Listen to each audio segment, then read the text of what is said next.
Okay, the Alabama locker room is open right now. Should be open for a little less than 30 minutes. It technically opened when these guys left to come over here. So we got a little less than 30 minutes on the Alabama locker room being open. We have Mohamed Diabate. We have Mark Sears. We have Grant Nelson. We'll go right to questions for the student athletes. We got about, oh, we don't. We'll go right to questions, and so raise your hand, and we'll get a microphone to you. We will start down here in front. Rich Harris, Hoops Prospects. Mark, you're shooting career low from field goal percentage, three-point percentage. Overall, though, you are being more of a playmaker this year. Can you explain why your numbers have dipped, and is that a concern going as the games start ramping up and become more difficult? Yeah, to me, that hasn't been a concern. I'm going to just keep being me. I put in the work, and I'm going to keep shooting, and my teammates going to do a great job of finding me when I'm open. But, nah, no concern here.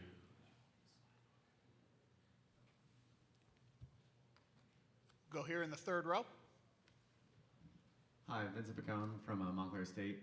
How have you guys been preparing for this big Sweet 16 game, and is there anything specific that you guys are trying to attack in BYU's game? We'll start with Mohamed, and then we'll work our way down the row. What was the first question again? You said. How are you preparing for this during game? You know, we've been, we done had a few practices so far. You know, we've been implementing, playing fast in transition, getting a lot of the offense and defensive rebounds, and playing physical. And, that's something that Oats, implemented a lot. And, we've been watching a lot of film, and trying to get our legs rested and so we can be ready to go tomorrow. Mark? Yeah, they play a lot like us, very fast paced, and it should be a very fun game. But, it's going to come down to get stops. And Aiden? Yeah, like Mark said, they play similar style offense as us, so we have to focus on defense and rebounding. Here in the second row, John? John Fanta, Fox Sports. Questions for Aiden, being a freshman here. Maybe we'll move to you guys if you guys have any stories. What Coach Oats has built is one of the best building jobs in the sport, but I know it's not easy. What do you remember about your first couple Alabama practices and adjusting to the way that you guys do things? My first Alabama practice was super fast. I had to get adjusted to the speed for sure because we play super fast and the pace. It was definitely like a shock to me. I wouldn't think we had played that fast. Mark or Mohamed, don't want to chime in at all? Okay. Go ahead. My first few practices here, it was like a shocker to me because, in high school, I come from a team that played very fast. I thought we was playing fast, but, it was nothing like when I first got here, you know what I'm saying? And, we played, very hard, It was very physical. It was a lot of, talent, playing against older guys, So it was like a lot of catching up and learning I had to do when I first got here. We'll stay here with John. Aiden, was Mark faster than you? Yeah, sure.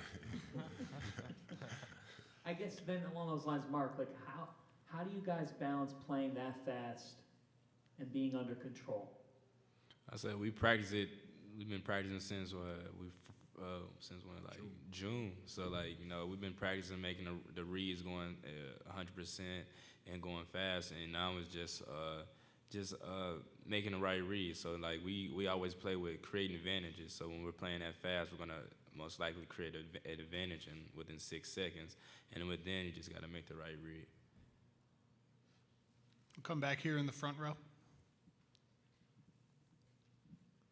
I know Aiden was, Rich Harris, Hoops Prospects. I know Aiden wasn't there last year, but you guys were. Last year it seemed like there was a ton of talk before the tournament about your defense. And then it seemed like once the tournament started, you kind of flipped on a switch. Did it feel like that to you last year, and do you feel it happening again this year? Let's start with Mark, and then we'll go to Mohammed. Oh yeah, for sure. I see that. I see that we're still flipping the switch, and just hearing all the big time outlets saying we're soft, we're this and that. It's definitely internal motivation, and we basically got a point to prove that we're not soft. We're tough, and just basically a point to prove on defense. Yeah, like Mark said, we got a point to prove on defense. Being called soft, that's like something that you don't want towards your team or your name. So, and like last year, we realized we can't lose. If we lose, we go home. And we had we said we're gonna play for Estrada because it was his last season playing college basketball. And this year we got a lot of fifth-year guys that's not gonna be here. And we all realized it's either win or go home. So and we want to win. So that's kind of the motto. We're going to stay on this side in the front row, and then we'll come across. Hey guys, Adam Zagoria from NJ.com. Good to see you. I think there's 7 SEC teams in the Sweet 16. How did the SEC schedule, how it's so tough night in and night out, prepare you guys for the tournament? And do you think it'll be a failure if someone from the league or you guys don't win the whole thing if a non-SEC team wins? We'll start with Mohammed, and then we'll go to Mark, and then Aiden. I think it prepared us very well. We've been playing against the best teams all season long, from January on. And, I think it kind of gave us an edge a little bit, because we know what it feels like to play against those kind of teams. And no, I don't think it's a failure because, the league made history itself. So you can't look at it as a failure, Mark? Yeah, to go with Mo said, our last 7 games we've been playing the best teams night in and night out, and I say that definitely has helped us be battle tested. So and when especially when adversity hit, we haven't seen it before, and we're going to be ready for it, and we're going to attack it with a positive mindset. And to go along with the other question, I wouldn't be surprised if a team from the SEC had won it. So that's how great the league was this year. And Aiden? Yeah, like they both said, throughout this league, we've been playing the best of the best. So it helps prepare us for this tournament and everything. And I wouldn't be surprised if someone from our conference wins for sure, because we've been showing that we're the best conference. All right, we're going to go on the other side in the front row. Go ahead. Jackson Shanks, Seton Hall Center for Sport Media. Mark, you mentioned how important getting stops is, and that's going to be how this game is decided. How do you stop a team that's coming off a performance shooting-wise like BYU has, shooting 49% from the floor, 46 from 3, and you can't foul them because they shot 93% from the charity stripe? Right. We just gotta limit their threes as much as possible. We can't give them simple threes. Simple threes is they just shoot a 3, rock you to sleep right in your face, and we gotta do a great job of that. And we gotta try to limit rotations as much as possible because when they're breaking down the defense, that's giving easy threes to their shooters, and we just gotta do a great job of that. And we gotta do a great job of transition defense because I've seen they're very, very elite in transition, and we just got to do a great job of slowing that down. All right, we're going to come back on this side in front of me in the second row. This is Sam Foster from the Daily Universe. This is for any 3 of you, but who's been tasked with guarding Richie Saunders, and what have you seen from tape on him? Do you know? Mark, you want to speak? I don't start. Go ahead. Go ahead, yeah. Mohammed. You go. We'll start with Mohammed and then go to Mark. Who started on him? LeBaron. Yeah, I think LeBaron is started on Richie. Yeah. Okay, any other questions? All right, if no more questions, we will dismiss the student athletes. We appreciate you guys taking the time. We'll have Alabama head coach Nate Oats here in just a few minutes.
Okay, we have head coach Nate Oats coming up in just a second. Just a reminder, if you're in the press conference and have a question you want to ask, just raise your hand. We will get a microphone to you. Please give your name and affiliation ahead of asking your question. If you are not in the press conference area but still in the working space, we just ask that you keep the noise to a minimum while the press conference is going on.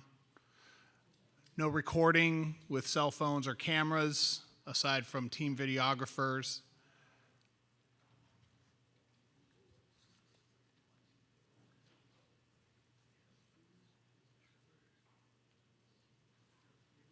We do have people on Zoom. If we have time, we will try to get to your questions as well. If your hand is up, use the raise hand function.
Okay, we have Alabama head coach Nate Oats.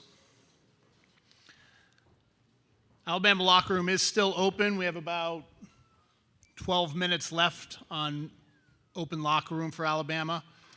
We will start with an opening statement from Coach. First of all, welcome. Welcome to Newark, Coach. We'll start with an opening statement, and then we'll go to questions. Once again, just raise your hand. We'll get a microphone to you, name and affiliation before asking your question. So, Coach?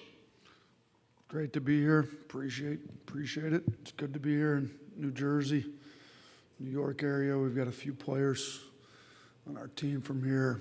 Nas Cunningham's redshirting from right here in New Jersey. I think Cliff lived here for about 8 years. And Mo Diabate from right across the river in New York's playing some really good basketball for us. Good to catch up with Javon Quinterly, who one of the better players come out of New Jersey here recently that won a lot of games for us in Alabama. So it's good to be here.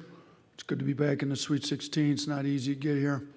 We're fortunate to be here. We've got a really tough game in front of us in BYU. You know, a lot of respect for what Kevin's done in year one there, getting them playing one of the more modern styles of basketball and all of college basketball. You know, he was NBA assistant for a long time. I know him a little bit, been to some Suns training camps when he was an assistant. I think they've done a really good job. I think since maybe February 12th, I think we looked up, they got the #1 offense in the country. So, and they play in a good league in the Big 12 with some really good defensive teams. So to do that, they got to know what they're doing. They're playing well. Richie Saunders has been playing really good basketball for the last month and a half, I think, double figures in 11 straight games, and shooting over 50% from the field, 43 from three, doesn't miss much at the free throw line. Like, he's obviously really good. He's having a great tournament. So we're going to have to do a great job on him, but they've got a lot of other players too. They got shooters. They've got, their bigs play really hard. The whole team gets on the old boards well. So there's a lot going. Our defense is going to have to be elite, but our offense also going to have to be really good too. So we've got some guys playing well on the offensive end. LeBaron's leading the entire tournament in assist turnover ratio. He's played really well for us on offense. We need him to be elite on both sides of the ball for us. Cliff's, scoring it well, shooting 87% from the field, averaging 14 and 8 with 2 blocks. And then Mo Diabate, kind of two of our New Jersey, New York guys, and Cliff and Mo playing well for us. Mo's leading the tournament in three-point percentage. He hasn't missed yet. He's 4-4. He's been putting a lot of work in. It's good to see the work paying off on his shot. He's rebounding it well. He's averaging 14 and 8. And somewhere to Cliff and shooting 80% from the field. So, hopefully we continue to play well on offense, but our defense is going to have to be at an elite level with BYU. They're good in transition. They're good in the half court. They're good on the boards. They're pretty much good at everything. They're great in pick and rolls. So our defense is going to get tested against these guys on Thursday. We'll start here in the front. Thanks. Hey, Coach. Eddie Pels from AP. You probably heard that all 16 teams in the tournament still are Power 4 schools, and I was wondering, you used to coach Cinderella. Do you think that this year is kind of the future or a one-off? It's a good question. When I was at Buffalo, we won a couple tournament games. We never made it to the Sweet 16, though. I mean, it's hard. You kind of, at that level, you got to upset two teams, really, to get where you're at, or my last year at Buffalo, we were 6th seed, won our first game as over an 11, and then you got, that was the year we ended up playing Texas Tech with Beard when they went to championship. It's hard. So I don't know if, there's still obviously room for upsets. They've had upsets in the tournament. You're going to have upsets every year.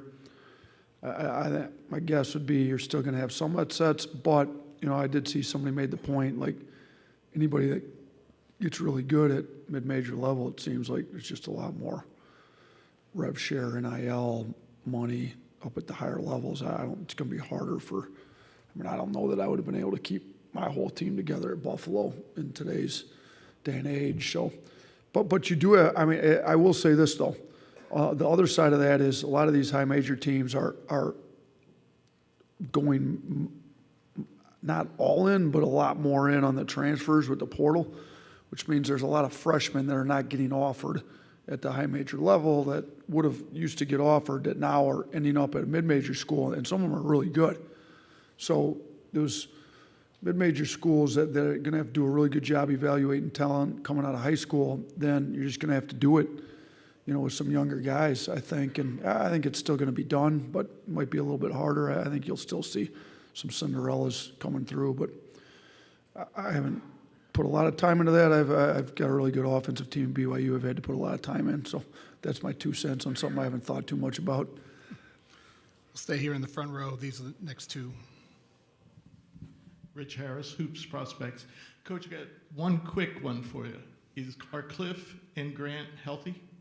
Yeah, for the most part. I talked to Grant. He says he's at 90%, but then his point was I've been at 90% most of the year. I don't know who is 100% at this point of the year. So Cliff's for sure healthy. Grant's pretty healthy. Not 100%, but close enough. So, we've got everybody about as close to 100 as you're going to be able to get at this point of the year. And, Grant's probably the furthest from that, but like he made the point to me, he hasn't been better than 90 for the last month or two. So I think we'll have our full roster available for us to play this game. Nick, if I could follow up, you talked about defense in your intro, and I asked the guys this. It appeared to me last year in the tournament, once you guys got in, there was a lot of talk about your defense, and then it seemed like you guys took it up another level. Do you feel the same thing happening this year? I'd appreciate it if you guys put a lot more talk out there about our defense isn't good enough to win this game so that we could show our guys that nobody believes in them like last year. So, yeah, I mean, our defense wasn't any good last year. I think we weren't even in the top 100 on defense. So it was pretty easy to show our guys that our defense isn't good enough. We struggled there at the end of the year. They finally got the guys to wake up after we lost the first round of the SEC tournament. They lost, at the end of the regular season. I think this year our defense is significantly better. It's still not where we'd like it to be, and it's going to have to get significantly better to make another Final Four run, because the next two teams we play, if we're fortunate to even have a second game, BYU's got the #1 offense in the country, I think since February 12th or something like that, and then Duke and Arizona are two of the best offenses in the country as well. So you've got four of the better offenses in the country. I think all four of us are top 25 in the country in scoring, and look at efficiency metrics and stuff. You got four really good offenses in this region. So for those people that like watching good offensive basketball, you got four good teams here. I think a lot of who's going to come out of here is going to be who plays the best defense. And, some of these other teams have had better defensive, stretches than maybe we've had. I think we've got to get our guys' attention, which we have, and we're capable of being a great defensive team, and that's what we're going to have to do over these, next couple days if we're going to get out of this 14 bracket here. We'll stay in the front row on the end. Nate Adams-Zagoria, welcome to Newark. There's 7 SEC teams in the Sweet 16. Can you just talk about how the league prepared you and the other teams to get here, and will it be a failure if an SEC team does not cut down the nets in San Antonio? Yeah, so the SEC was obviously the best league in the country this year, kind of established early in November, kind of kept it up throughout the year.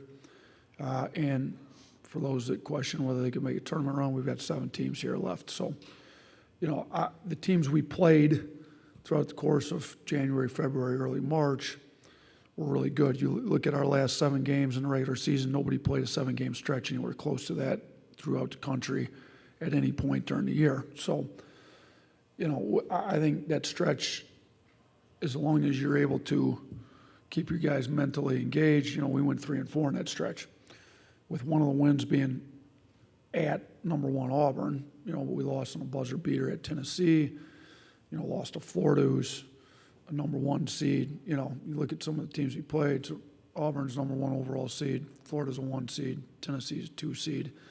There's some very good teams in our league that I think prepped us for it. I think a lot of really good coaches in our league.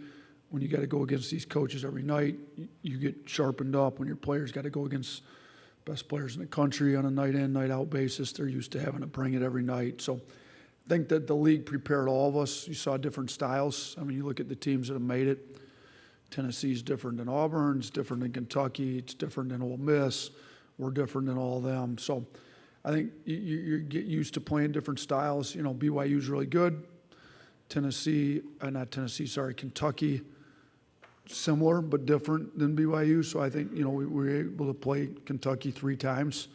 But BYU does it different than them. They're similar, and they both are 5 out. But I think, BYU plays a little faster, and they got different personnel, obviously. So I think it got us ready. Would it be a failure if one of them didn't cut down the nets?